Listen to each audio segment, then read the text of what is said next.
दोस्तों नमस्कार। एक बार फिर से एक नए वीडियो में आप सभी का स्वागत है। दोस्तों लगभग 2 साल बाद श्वेता मेहरा और खेसारी लाल यादव एक साथ नजर आने वाले हैं। हालांकि इन दोनों का जोड़ी देखने के लिए जो फैन लोग हैं एकदम से बेचैन है और बहुत सारे लोग कमेंट करके पूछ रहे हैं कि कब तक इन दोनों का टीजर आएगा, कब तक गाना आएगा। तो दोस्तों आज की इस वीडियो में मैं आप सभी को बताऊंगा कि कब तक इन दोनों का टीजर आएगा, कब तक गाना आएगा।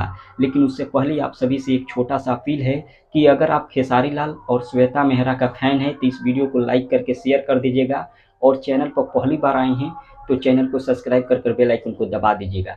चलिए शुरू करते हैं बिना देरी के। दोस्तों सबसे पहले आपको बता दें ये जो गाना आएगा अन्नपूर्णा फिल्म से आएगा, जो कि खेसारी लाल के राइटर अखिलेश कश्यप जी का चैनल है, उन्हीं के चैनल से आएगा और उन्हीं का लिखा हुआ गाना रहेगा, जिसका शूटिंग कंप्लीट कर लिया गया है। और गाना बहुत ही ज़बरदस्त होने वाला है, जो कि आप लोग थंबनेल पर देखें मोहब्बत नाम का टाइटल था।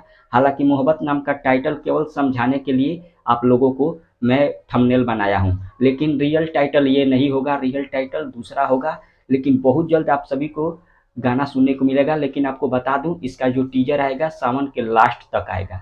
जी हाँ, सावन के लास्ट तक इसका टीजर आ जाएगा और सावन बीतते अगले दिन ही इसका वीडियो आएगा। फिलहाल उम्मीद करता हूँ जानकारी मिल गया होगा। मिलते हैं अगले वीडियो में। धन्यवाद।